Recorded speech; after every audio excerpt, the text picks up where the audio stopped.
This narration is dedicated to all the men, women, and children who have ever used the New York City, the metro system, and wondered what could have been and what should be. I lived within New York City personally for a period of time, and being someone who was well educated, it did not take me long to notice something was different with the metro commute to and from certain destinations, and I actually noticed this. In many circumstances, the commute was haphazard and incomplete. Added to that, I felt that there were plenty of transfers that did not need to be taken, and I thought they were quite annoying in actuality. Looking at a subway map, I noticed that regions of Queens and Brooklyn were not serviced, and though they have large communities, there was nothing planned to go to these regions as well. Why? Why doesn't the MTA, known in the city as the Metro Transit Authority, build stations to reach these communities? It's a long story which deals with politics, money, and New Yorkers being ignored. The metro system within New York City is well over 150 years old, and within those years things happen. Plans are proposed, completed, ignored, altered, and forgotten. The detail and priority will be placed upon Queens because it could be argued that they have the worst situation when it comes to commuting to using the transit system at all, but mentions will be given to the other boroughs as well. The Bronx. A mentor of mine once told me an interesting story about the situation within the Bronx. Compared to the size of the borough, it is relatively well covered. But if you look at this map, do you notice something? I'll give you a moment. Perhaps you may not even see it. Some don't actually. The Riverdale region of the Bronx isn't covered by metro lines at all. The only train line that even goes within the region of the Bronx is the current 1 line. Odd, yes? It is. Supposedly, wealthy residents of Riverdale block plans to extend lines to that region to prevent undesirable people from having access to that part of the borough. This is the 1920s to 1930s roughly. This isn't the time when the state, city, or transit authorities were short on funding. There was the will, money, and reason to build lines. But they lacked one thing supposedly: political permission. Supposedly, people would drive to the Van Cortlandt station to take a quick commute into Manhattan, and then take a quick commute once the workday was done. People from New York State also took the railroad into the city through that part of the borough. And they also wouldn't want to have too much metro stations within that part of the Bronx, because if there were lines there, then people will live further out from the stations to commute back and forth. The wealthier residents might not want to have to deal with this. To this day, Riverdale is one of the most affluent regions of the Bronx. The D train was originally supposed to continue slightly into the eastern regions of the Bronx. The line route begins to arc slightly before the Norwood 205th Street stop. One plan has it that the arc will continue to head eastward through Eastchester and finally ending at the Boston Road near Baychester Avenue. The legendary 2nd Avenue subway would have also had an extension within the Bronx, with one link going all the way out to the Throgs Neck region of the borough. The other link would have headed up through the central Bronx under the Hudson River, with possible plans of it ending even further north than Wakefield 241st Street stop on the current 2nd line, ending somewhere near the Westchester border, Manhattan. Technically the most covered out of any borough, then as is now, Manhattan is the center of business and finances for the entire city or even state of New York. In all actuality, nearly all of the proposed plans for metro lines have been implemented within Manhattan, because once again, Manhattan is the center of business and commerce for the city and state. Manhattan does have a few obsolete stations, due to most of the metro lines built in Manhattan predating the Second World War and have outlived their usefulness. These stations are West 91st Street on the Broadway line, which served the then 1, 2, and 3 lines, closed in 1959 when train cars and subway platforms were lengthened. 42nd Street, 8th Avenue lower level. Trucks heading on the downtown side which went in the directions to the Rockaways Amusement Park and Aqueduct Racing Truck and the Polo Grounds in northern Manhattan. closed in 1981. East 18th Street on the Lexington Avenue line on the eastern side of Manhattan closed in 1948 after train cars and platforms were lengthened. Worth Street on the Lexington Avenue on the east side of Manhattan closed in 1962 when the Brooklyn Bridge Station was moved north and expanded.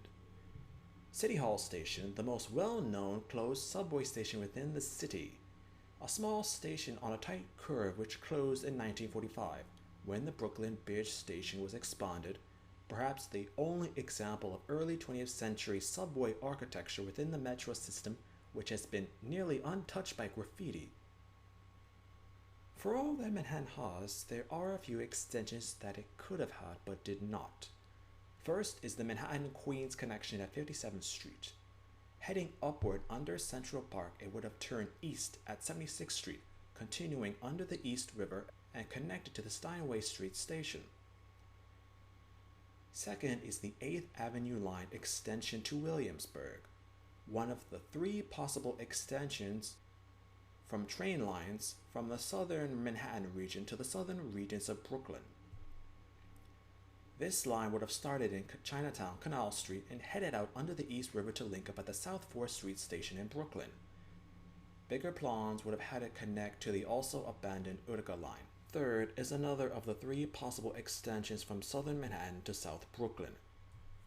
Sources say that a predecessor of the MTA, the Interborough Rapid Transit Company, wanted to send trains from the Flatbush area of Brooklyn to Chinatown Canal Street. The line would have also turned northward near Lafayette Avenue in Brooklyn. A station for this line exists at the current Nevis station. Fourth is the final of the possible extensions from South Manhattan to Brooklyn, a Fulton Street connection heading from southern Brooklyn under the East River to lower Manhattan. According to some sources, the 2nd Avenue ending line in southern Manhattan would have been the starting stop for the Fulton. It would have gone to the Hoyt Schmerhorn station in Brooklyn. Visible platforms were built in the station in anticipation of the Fulton line, but they were never used. Brooklyn. In terms of overall connections, Brooklyn is actually decently covered. There are two stations worth mentioning. The South 4th Street. A large shell was dug out underground to connect to a never realized extension from Manhattan and an 8th Avenue extension. Myrtle Avenue. Visible from Manhattan-bound trains, the upper level closed in 1969. The Utica Avenue line extension. The biggest proposal for Brooklyn that was never realized. When Brooklyn-bound trains turned south in Manhattan by Essex Station, the city originally planned for a line to be put out under the East River towards the South 4th Street station into Williamsburg. Heading further outward, then south to Flatbush Avenue in southern Brooklyn. Further lines completed would have had the current 2 and 5 trains not end at Flatbush, but have them extend further southward towards Sheepshead Bay and ending in that region. A further 100 feet of tunnels were actually dug out in anticipation of the construction. Staten Island. The only mention of Staten Island has one account where it would link up to a line in Brooklyn. This mostly underwater version of the Verrazano Bridge has a metro line connecting from and to existing routes in the northern regions of Staten Island to Bay Ridge in Brooklyn. A 1939 proposal has the line run along the current R line before heading outward to Staten. Queens, the least connected borough out of all within the city. There are actually plenty of reasons for that. The lack of connectivity in Queens represents in many ways why the metro line in New York could have been much more, but is not. Broken promises, not enough funding, and ignoring the pleas from people who live within the regions of the borough. For most of the city's history, Queens was actually not much populated to begin with. Sparse communities existed in certain regions such as Astoria, College Point, and Flushing, but not what they look and act like now. It's been said why Queens is so crowded, especially inner Queens, is due to lack of railway connections to have healthy transportation to and from the other boroughs, or even other regions of Queens. Inner Queens can be considered for this discussion to be Astoria, Woodside, Sunnyside, and Jackson Heights. Trains already lining the regions were originally meant to be stop-offs for farther out journeys by rail. A huge aspect of discussion will be that of the Flushing Line, or commonly referred to in the city as the 7 Line. In terms of commute, one of the most busy and congested within all of New York City trains. With ridership, the 7 can be compared to the R train.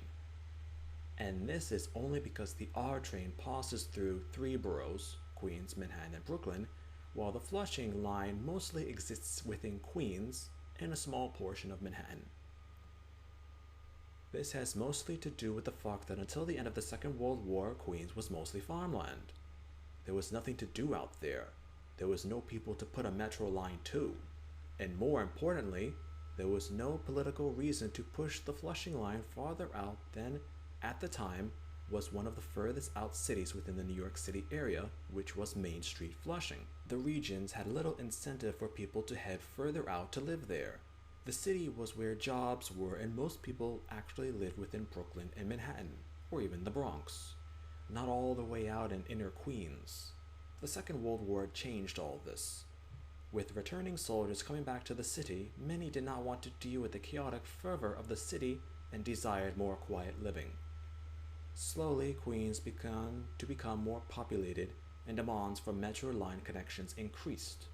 Most of the city's metro lines were already completed by the end of the Second World War, so most of the Queens residents for rail extensions were ignored. Inner Queens, specifically the Corona and Flushing regions, are, as a mentor once told me, quote-unquote, more crowded than hell itself. It stems from the fact that most of the people who live near the Flushing Line are of lower class and pay grade. One cannot fully appreciate the beauty of Queens until you escape the crowded interior, which ironically now leaves you near the Long Island border. Ultimate plans for the Flushing Line were for it to extend all the way out into Douglaston, New York, one of the border regions of Long Island.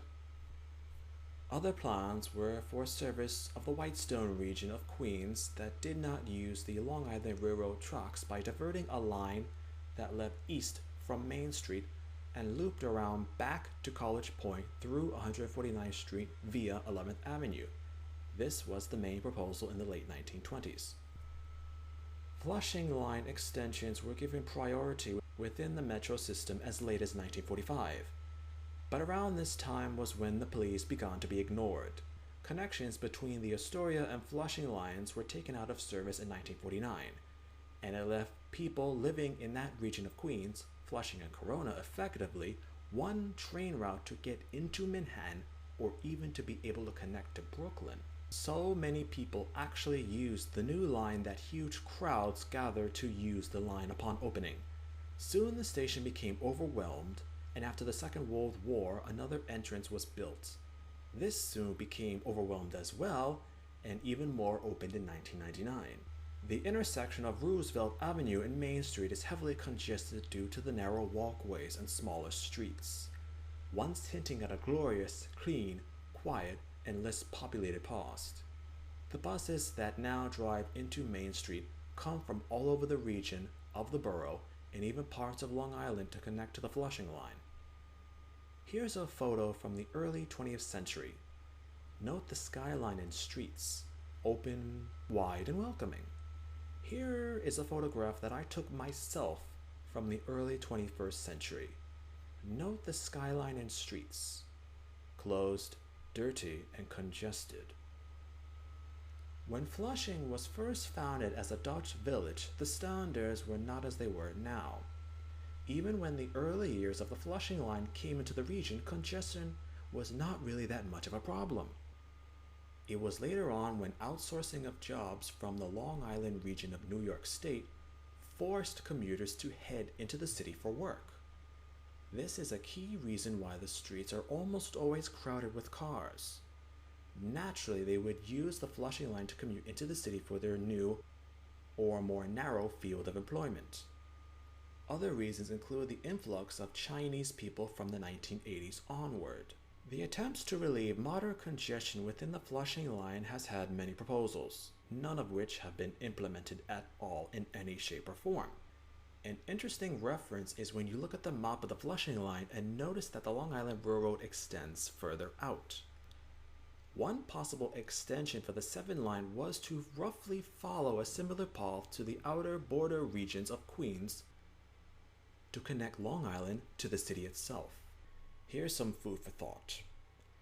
Theoretically, if the 2nd Avenue line was built and the 7 line extended into Douglaston, a person from the Bronx could commute to Long Island, all by taking public transit or even possibly 1 or 2 trains. From the Throgs Neck to Douglaston. Today, the mere mention would astonish most people.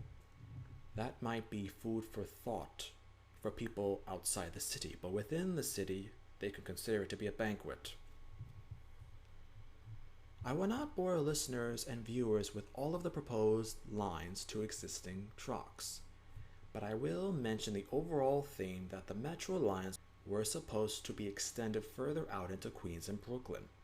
Even the mention that Staten Island has no real connection to the city at all and was supposed to get basic connections. Most proposals were done within the 1920s or 1930s. The only problem was that the Great Depression, which halted funding into the projects. But with people already seeing the benefits of metro transportation within the city to various destinations, the demand was high enough to find money for the extensions, and public anticipation was ready as well. Records show that people actually moved further out into Queens in anticipation of the track lines eventually coming close to where they lived, because in part they wanted to escape the crowded feel of inner Queens. This was all within the early 20th century.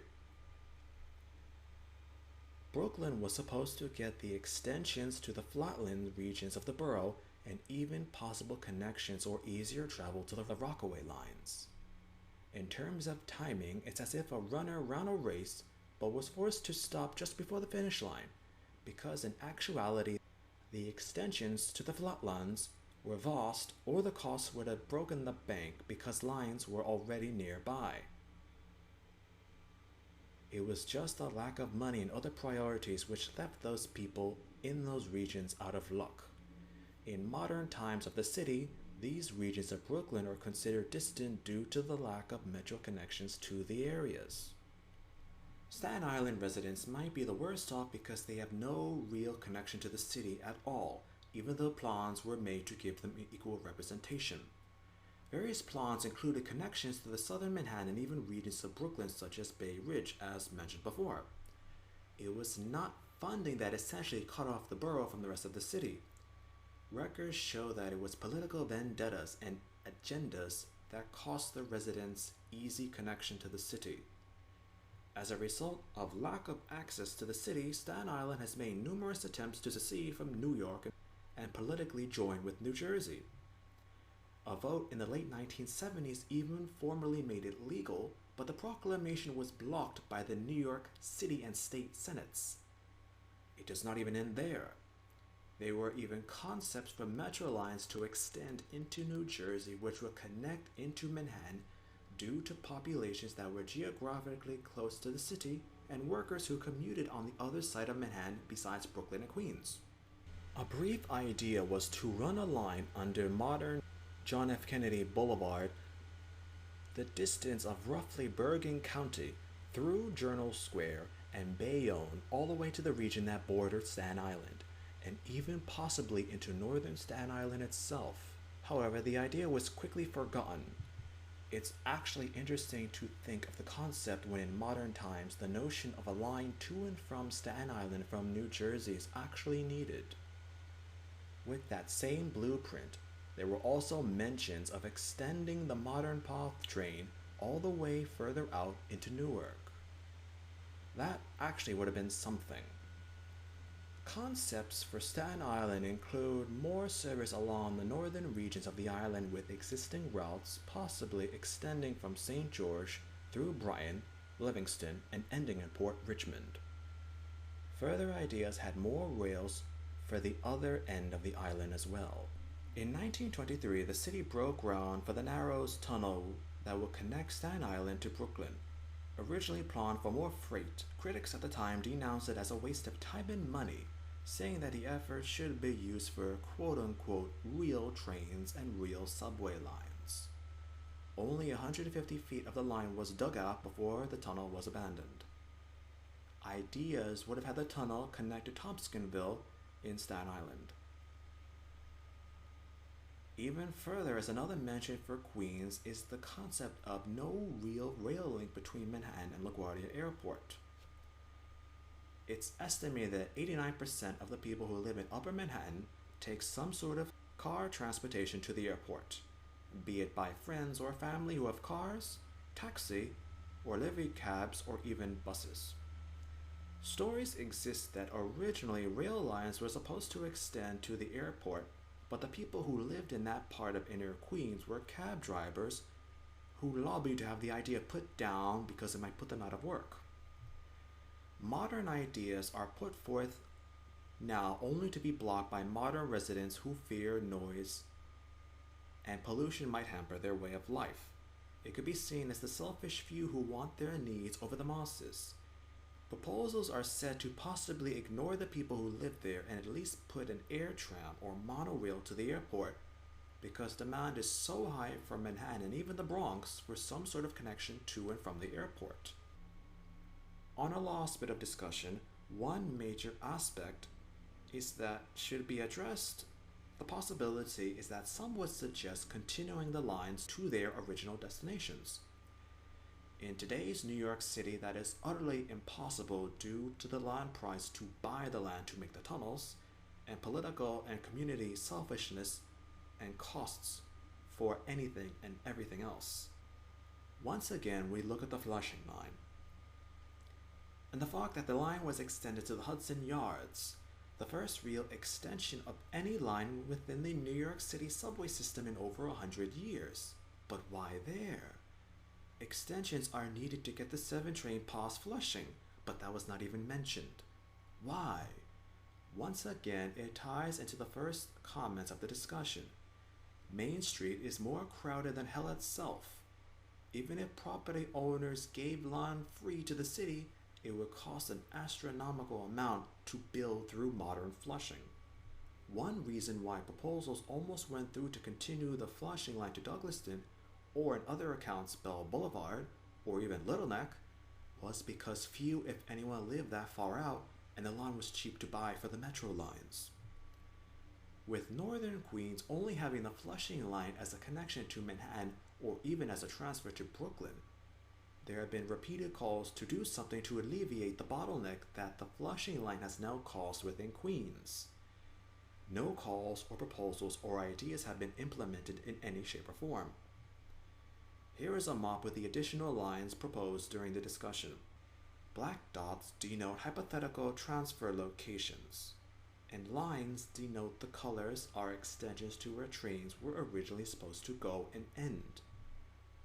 What do people think of all these lines? Would they make the current situation within the city better? Would there be no difference at all? What if all propositions were completed and there was still congestion within the city? With this idea in mind, would trains to Long Island, New Jersey, Staten Island, and upstate New York be needed? Discuss.